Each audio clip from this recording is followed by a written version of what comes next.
Recording by अपन Mithila recording studio. Music by Raj Govind.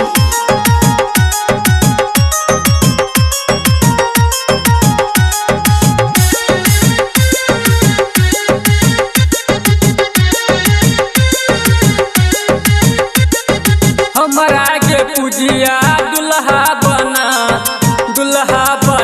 गे दुल्हा बना। हमारा के पूजिया दुल्हा बना गे दुल्हा बना।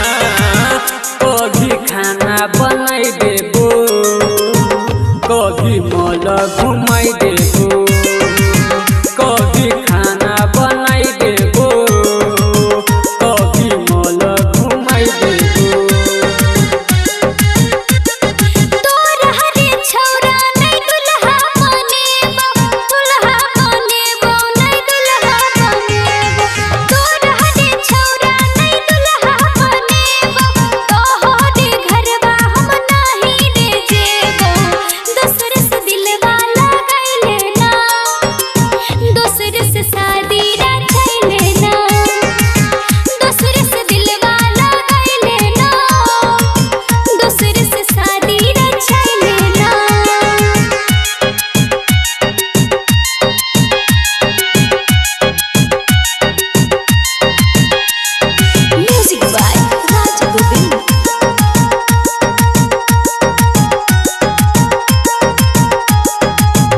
रोजे रोजे पायल पहनेबो, करने दिलवा के घायल गे, करने दिलवा के घायल गे।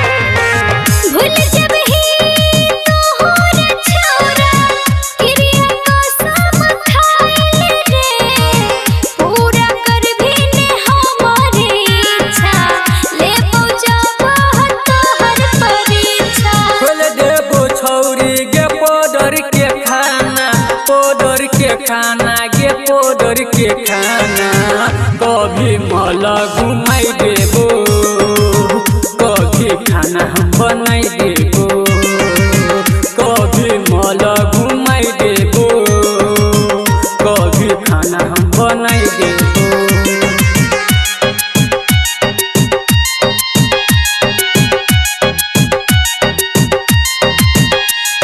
Music by Raj Govind.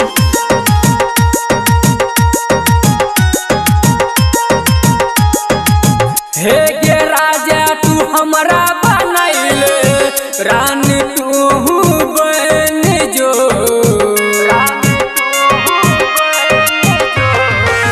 Mummy papa ने मन तोरे छोरा, बात के हमर तू मान जो। रंजय रे हमर लागल छै दिलवा, बुझै ने हमर तू होने फिलवा। कौना के रहतो गणेश दीवाना, गणेश दीवाना, गणेश दीवाना। कभी मॉल घुमाई दे